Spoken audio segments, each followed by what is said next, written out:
Hier landet kein Popstar, sondern ein verurteilter Doppelmörder. Jens Söring in Freiheit. Nach 33 Jahren Haft. Endlich hier in Deutschland zu sein, das ist so toll. Ich bin so froh. Das ist der schönste Tag meines Lebens. Er ist erst 18 Jahre alt, da geschieht ein brutales Verbrechen. Der Mord an Nancy und Derek Haysom. Niemand sonst hatte ein Motiv, Derek Haysom zu töten, außer Jens Söring. Eine obsessive Liebe. Ein verurteilter Mörder, der beteuert, unschuldig zu sein. I'm innocent. Ich bin unschuldig. Es gibt mehr Argumente dafür, dass er nicht schuldig war. Das zeigen die Fakten auch. Wenn Sie sich da die Einzelheiten anschauen, schüttelt es einen deutschen Juristen. Wir sind von Jens Sörings Unschuld fest überzeugt. Ich war schon an vielen aufsehenerregenden Fällen beteiligt, aber dieser Fall war anders als alle anderen. Ganz sicher waren die Medien eine entscheidende Säule in diesem Kampf, in diesem Freiheitskampf.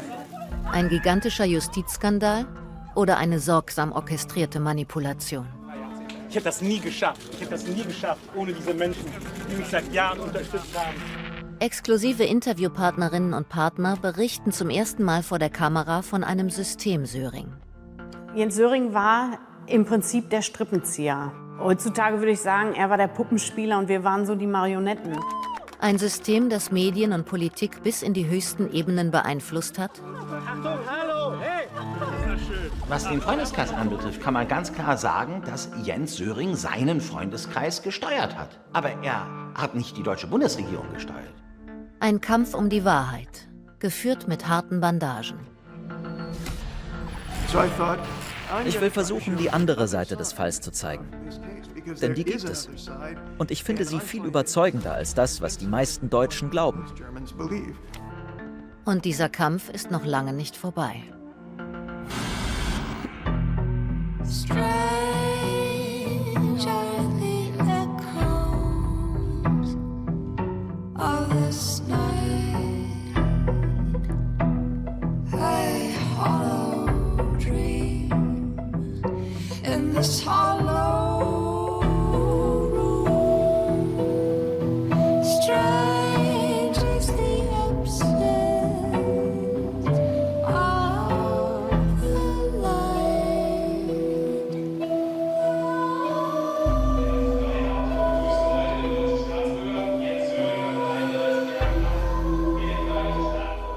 Der Fall Söring ist für viele seiner Anhänger und Gegner zu einer regelrechten Obsession geworden. Hamill ist einer von Sörings härtesten und lautesten Kritikern. Mein Name ist Andrew Hamill, ich bin 53 Jahre alt und habe Jura an der Universität in Houston und an der Juristischen Fakultät in Harvard studiert. Der Jurist und Autor lebt heute in Deutschland.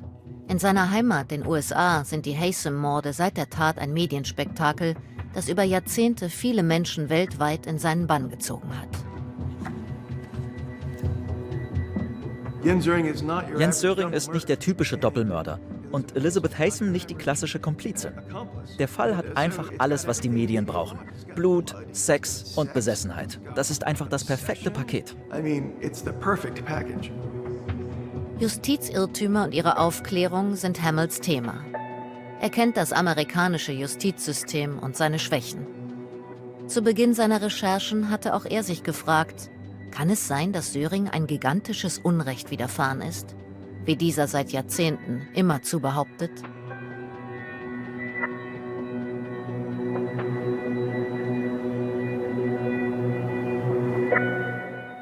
Der Staatsanwalt hat gesagt, Jens Söring hat diese Tat verübt, ganz alleine. Und das stimmt nicht. Das wissen wir mit 100%iger Sicherheit. Außer meinem Geständnis gibt es nichts. Ja? Und deshalb ist das alles meine Schuld. Niemand hat mich gezwungen, die Polizei zu belügen. Sörings Erklärungen bestimmen das öffentliche Bild. Damit will sich Andrew Hamill nicht abfinden. Ich will versuchen, die bisherige Darstellung zu korrigieren und manche dieser Verschwörungstheorien bloßzustellen. Ich reagiere grundsätzlich nur auf das, was er sagt oder macht und überprüfe es. Er liest, vergleicht, recherchiert und publiziert, wie besessen von diesem Fall.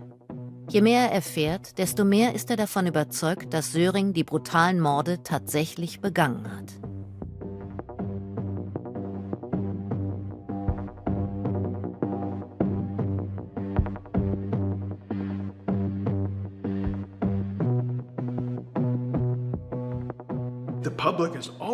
Die Öffentlichkeit findet Geschichten über Justizfehler immer sexy.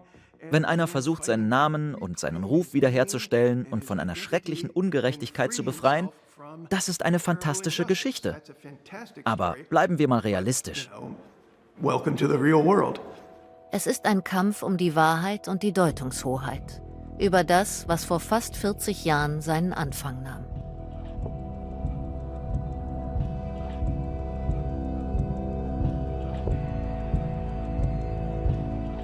Mein Name ist Ricky Gardner. Ich bin 67 Jahre alt und lebe in Bedford, Virginia. Ich war einer der ersten Ermittler, die die Haysom-Morde untersucht haben.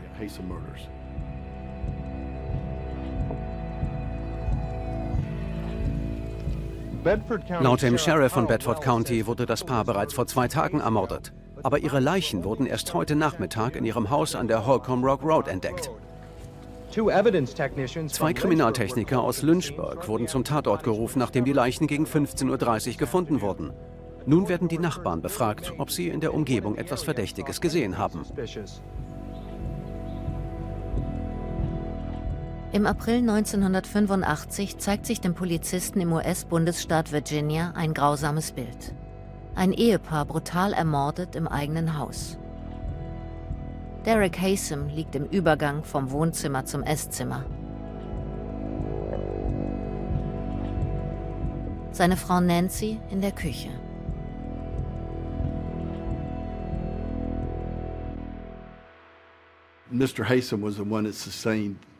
Derek Haysom war derjenige, der die schlimmsten Verletzungen erlitten hat. 36 Mal wurde auf ihn eingestochen und seine Kehle war von einem Ohr zum anderen aufgeschnitten. Auf Nancy Haysom wurde 6 bis 7 Mal eingestochen. Einige dieser Verletzungen waren tödlich. Um sie herum war eine Menge Blut und auch im Esszimmer und dort, wo ihr Mann lag. Es war offensichtlich, dass jemand das Blut verschmiert hatte, um möglichst Beweise zu vernichten.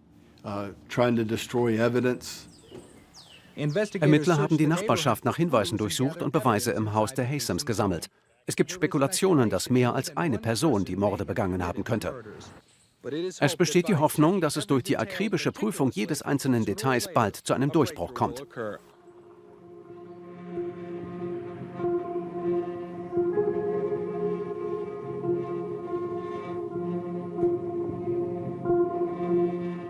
Es ist ein Blutbad. Viele Spuren werden gesichert.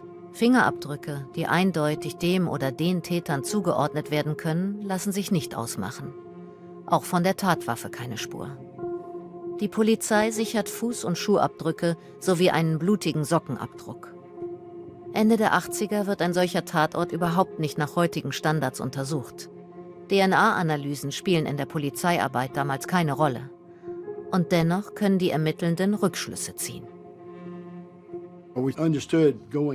Beim Reinkommen haben wir bemerkt, dass die Tür zum Haus verschlossen war. Wir wussten also, wer auch immer diese Morde begangen hatte, dass die Haysoms wahrscheinlich ihren Mörder kannten.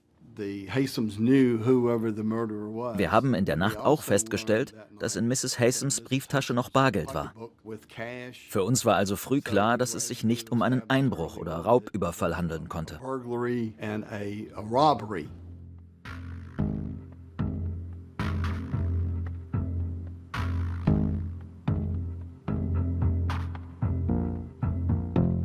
Kannten sich Opfer und Täter? Vieles deutet darauf hin. Um sie als Täter auszuschließen, vernehmen die Ermittler um Ricky Gardner zunächst Elizabeth Haysom, die Tochter der Ermordeten, und ihren Freund, den Deutschen Jens Söring. Ich war 1984, als 18-Jähriger, ging ich zur University of Virginia. Das war eine sehr gute Universität hier in den Vereinigten Staaten, Top 10.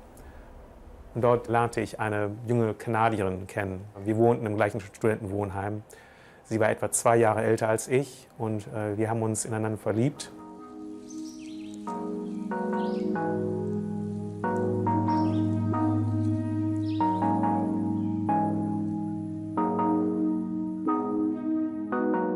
Mein Name ist Phyllis Workman. Ich bin 84 Jahre alt, Elizabeths Cousine 3. Grades und ich lebe hier in Forest, Virginia.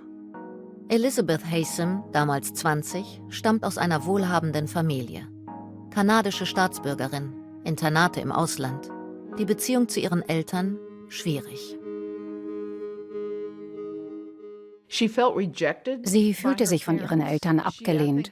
Ich glaube, sie hatte eine gewisse Angst vor ihrem Vater. Er war ein sehr vereinnehmender Mann und ihre Eltern hatten hohe Anforderungen an sie.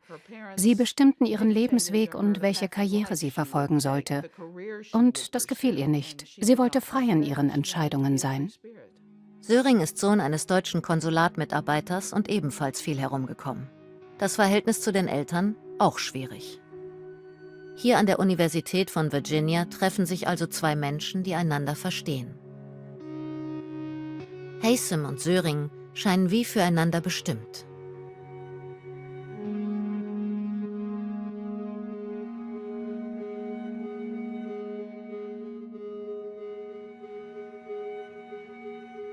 Es war riskant, es war stürmisch, es war interessant.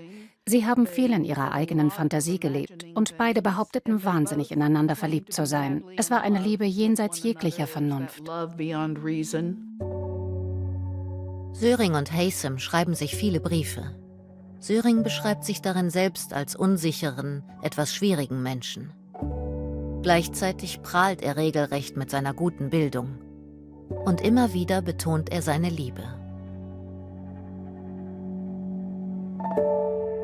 Wenn man Probleme mit sich selbst hat, ist es schwer, andere zu lieben. So ist es jedenfalls bei mir. Alles, was ich weiß, ist, dass ich dich mehr und mehr und mehr liebe, je mehr ich mich von dir geliebt fühle. Ich hoffe, dass ich dir eines Tages meine Liebe beweisen kann. Ich war gewissermaßen besessen. Ich hatte definitiv eine obsessive Beziehung zu Elizabeth, keine Frage. Wir waren erst seit 2 oder vielleicht 3 Monaten vor dem Verbrechen zusammen. Okay? Es ist klar, dass er sich sehr in Elizabeth Haysom verliebt hatte und es eine obsessive Komponente gab, auf beiden Seiten. Definitiv auf beiden Seiten. Elizabeth war in dieser Hinsicht auch sehr merkwürdig. Eine gefährliche Nähe zwischen den beiden. Ich liebe dich. Ich liebe dich jetzt. Ich liebe dich auf ewig. Du wirst immer der wichtigste Mensch in meinem Leben sein. Du wirst immer eine Hauptfigur in meinem Leben sein. Was Elizabeth Haysom an Weihnachten 1984 schreibt, wird sich bewahrheiten. Jens Söring ist fortan fest mit ihrem Leben verbunden.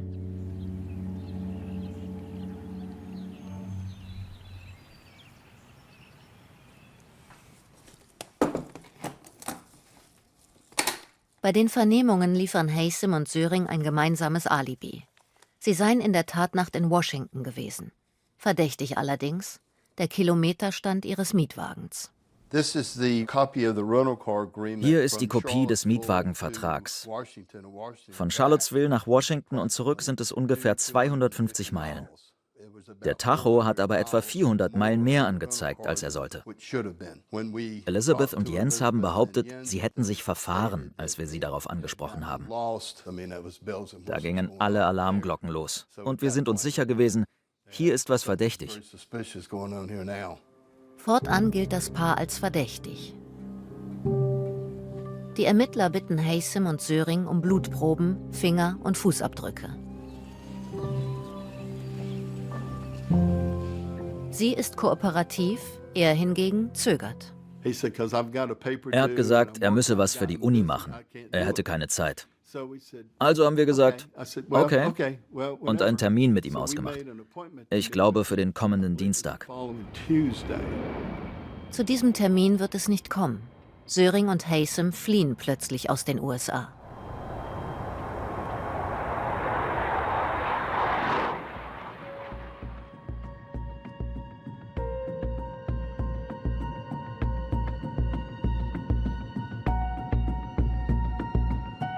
Der Deutsche hinterlässt Ermittler Gardner und dessen Kollegen noch einen Abschiedsbrief.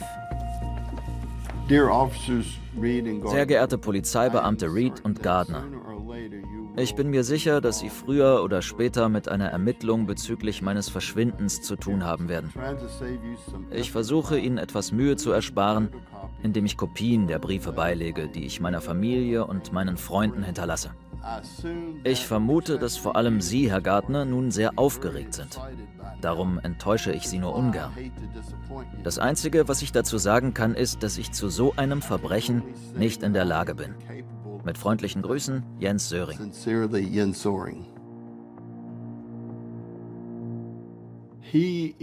Er ist so arrogant. Und er ist intelligent. Er ist immer davon überzeugt, dass er alles unter Kontrolle hat. So wie er den Brief formuliert hatte. Es war offensichtlich eine Provokation. Er hat versucht, Salz in die Wunde zu streuen und zu sagen, hey, ich bin gerade mit dem Mord an 2 Menschen davongekommen. Du kannst nichts dagegen tun. Wenn Jens Söring völlig unschuldig ist, warum hat er dann nicht seine Finger- und Fußabdrücke und seine Blutprobe abgegeben? Und warum hat Elizabeth Haysom ihre freiwillig abgegeben, ohne darüber im entferntesten besorgt zu sein? Ein halbes Jahr ist das verdächtige Paar auf der Flucht. Über Südostasien, durch Europa bis nach Großbritannien. Mit Scheckbetrug finanzieren sie ihre Flucht. Und genau deshalb findet ihre Reise am 30. April 1986 ein jähes Ende. Haysom und Söring werden erwischt und festgenommen. In einer Kaufhausfiliale von Marks & Spencer in London.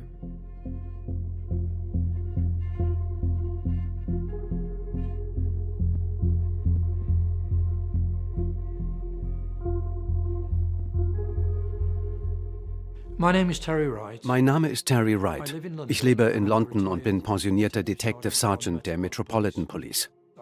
Ich war einer der 3 Polizeibeamten, die Jens Söring und Elizabeth Haysom verhört haben, als sie Verdächtige im Mordfall Derek und Nancy Haysom waren. 1986 habe ich auf dem Polizeirevier in Richmond gearbeitet, einem Vorort von London. Direkt gegenüber ist das Kaufhaus Marks & Spencer. Auch Terry Wright hat der Fall niemals mehr losgelassen. So stark, dass er vor wenigen Jahren nochmals akribisch die gesamte Ermittlungsarbeit prüft.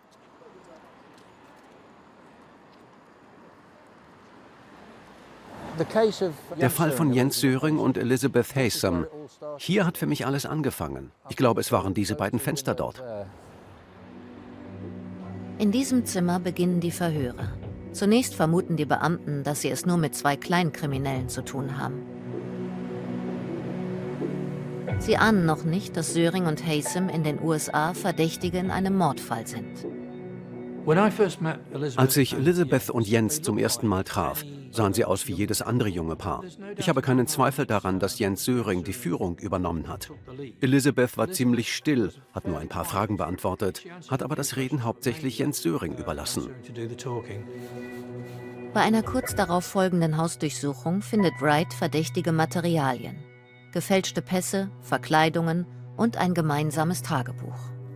Das Tagebuch enthält Andeutungen zu einem Verbrechen in Virginia. Terry Wright wird neugierig. Er spricht Haysom und Söring auf die Notizen an, löst damit eine Reaktion aus.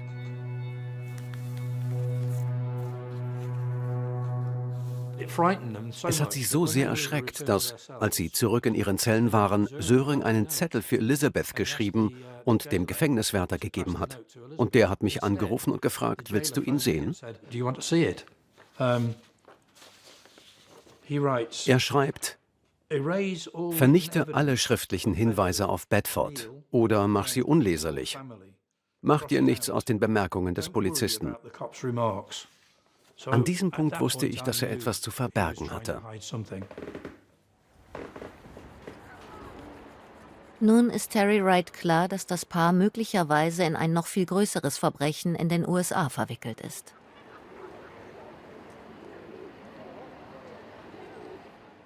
Am 29. Mai 86 habe ich einen Anruf von jemandem erhalten, der sich als Detective Terry Wright aus Richmond, England, vorgestellt hat. Und ich habe ihn gefragt, ob er Elizabeth Haysom und Jens Söring kennt, was er natürlich bejaht hat. Und er hat mich gefragt, ob er mir noch ein paar weitere Fragen stellen kann. Und dann habe ich ihn gefragt, ob ihre Eltern tot sind, und er hat ja gesagt. Und ich habe gefragt, ob sie ermordet wurden, und er hat ja gesagt. Und er hat gesagt, nun, vielleicht möchten Sie nach London kommen. Ich glaube, wir haben die beiden hier in Haft.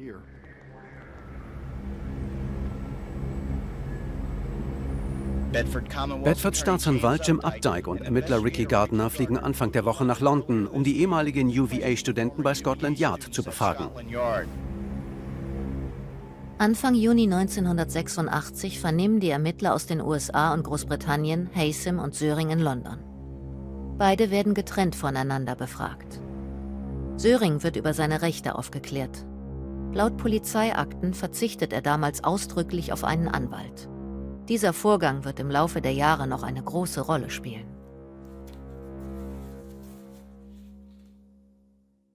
Jens Söring war sich gänzlich über seine Rechte im Klaren. Das ist ein sehr wichtiger Punkt, weil Söring behauptet, er habe vergeblich nach einem Anwalt verlangt. Das stimmt einfach nicht. Er hätte jederzeit einen Anwalt haben können. Söring behauptet trotzdem bis heute, man habe ihm einen Anwalt verwehrt. Tonbandaufnahmen aber belegen das Gegenteil.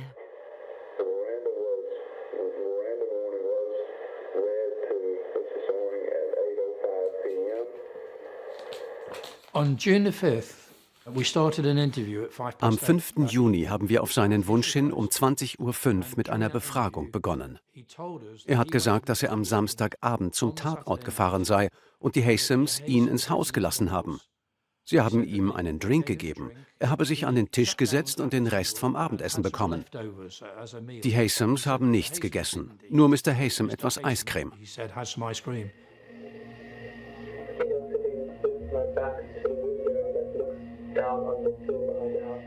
Söring sagt aus, er sei in der Tatnacht von Washington nach Lynchburg gefahren und habe mit den Haysoms getrunken. Das passt zu den Ergebnissen der Autopsie mit 2 Promille im Blut von Derek Haysom. Am Tisch wurde gestritten.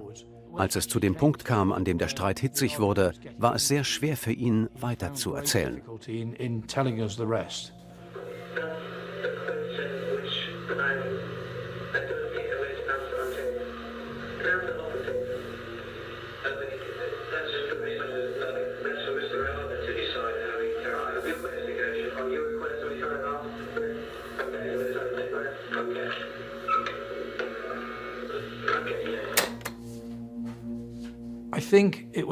Ich denke, dass es ein Fehler gewesen ist, die Verhöre nicht vollständig aufzuzeichnen, weil es Söring die Möglichkeit gibt, Vorwürfe gegen uns Ermittler zu erheben. Auf Sörings Wunsch hin werden seine Aussagen tatsächlich nicht vollständig aufgezeichnet. Stattdessen machen die Ermittler handschriftliche Notizen.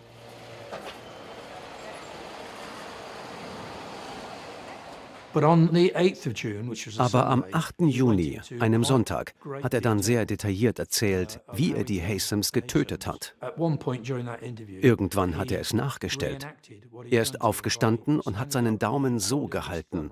Er hat hinter Ricky gestanden und so gemacht, um zu zeigen, wie er Derek Haysom die Kehle durchgeschnitten hat. Jens hat gesagt, dass Mr. Haysom ihm die Brille von der Nase geschlagen hat und dass er Mr. Haysom im Esszimmer abwehren konnte. Dann ist er in die Küche gegangen, wo er Mrs. Haysom die tödlichen Wunden zugefügt hat. Die Spuren zeigen, dass Mr. Haysom durch Wohnzimmer, Esszimmer und Küche gegangen ist. Dann hat er sich durch das Esszimmer zurückgezogen und versucht, das Haus zu verlassen. Jens hat ihn in der Nähe der Eingangstür zu Boden gebracht. Und dann hat er Mr. Haysom ermordet. Während der Verhöre in London gesteht Söring mehrfach, die Haysoms ermordet zu haben. Doch welches Motiv steckt dahinter? Wieso sollte er die Eltern seiner Freundin töten? Und was hat Elizabeth Haysom damit zu tun? Hinweise darauf geben die Briefe, die sich die beiden schreiben.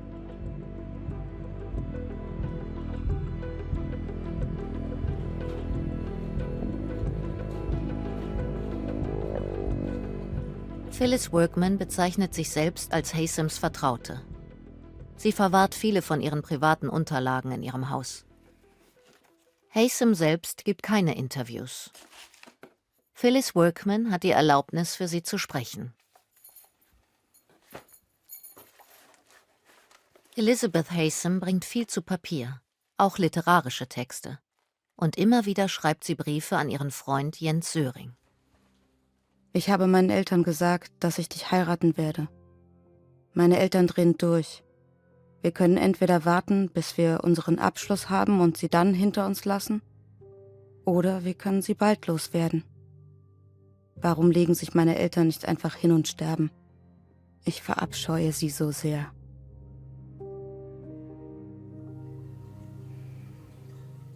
Ist Hass ein mögliches Motiv? Das Verhältnis zwischen Haysom und ihren Eltern ist gestört.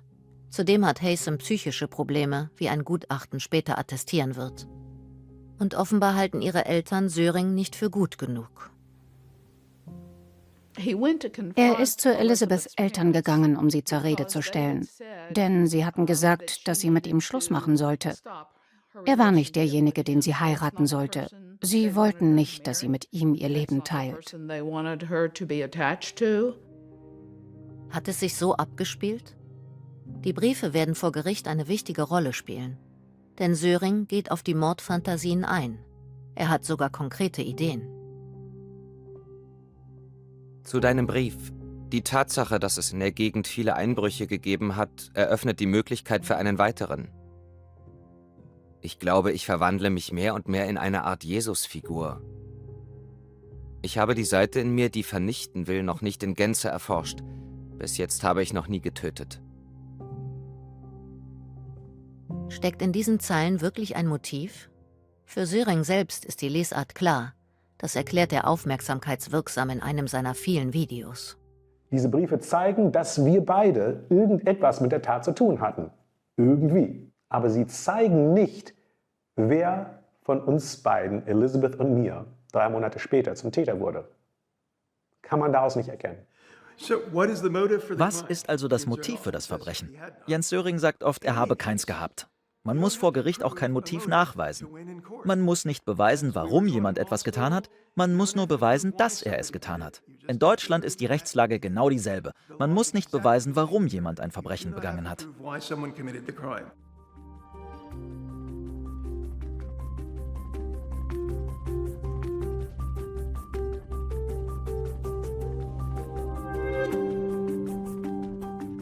Dieser Fall ist kompliziert. Obwohl Jens Söring die Morde gestanden hat, gibt es bis heute Zweifel an seiner Tat. Kann dieser 18-jährige Student es wirklich gewesen sein?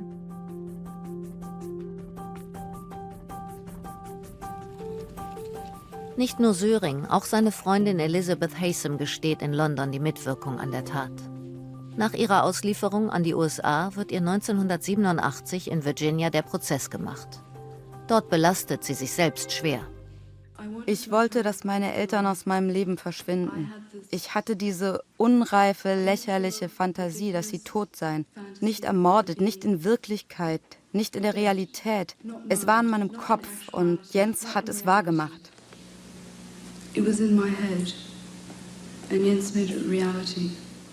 Jens hat aus freien Stücken gehandelt. Er hatte eine Wahl.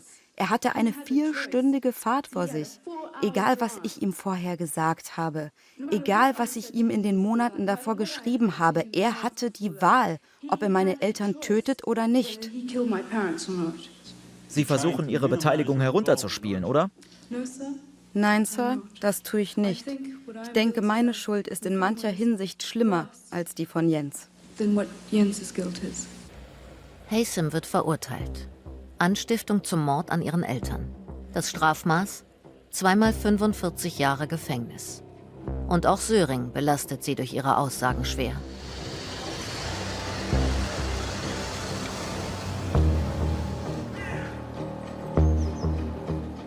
Zur selben Zeit befindet sich der Deutsche noch immer in Großbritannien. Offenbar hat er bereits damals den Gedanken, dass großes Potenzial in seiner Geschichte steckt.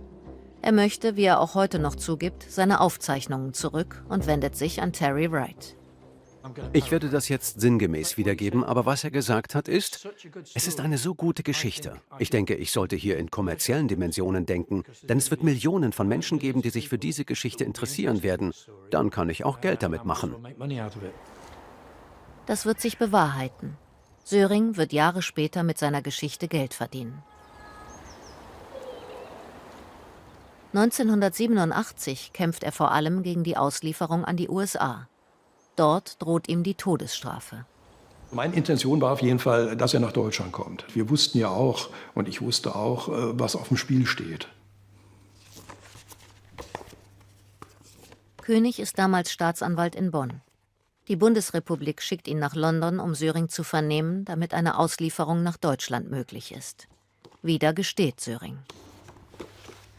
Dass er das gemacht hat, das kam aus seinen Äußerungen eindeutig hervor. Und ich hatte auch keinen Zweifel daran, dass das so ist.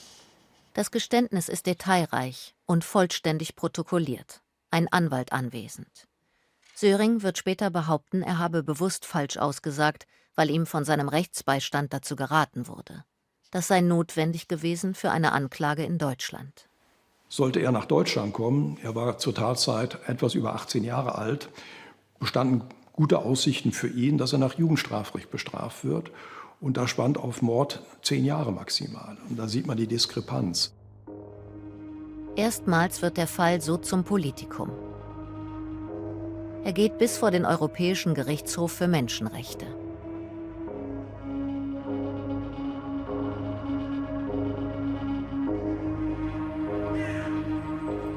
Hinter diesen Mauern wartet er immer noch. Der Europäische Gerichtshof für Menschenrechte hat nun entschieden, dass Großbritannien ihn nicht in die USA in die Todeszelle schicken darf. Aber Großbritannien hat ein Auslieferungsabkommen mit den USA und die wollen ihn haben. Und sie bekommen ihn. Söring verliert und wird 3 Jahre nach seiner Verhaftung an die USA ausgeliefert. Die garantieren im Gegenzug, die Todesstrafe auszusetzen. Der Fall geht in die nächste Phase.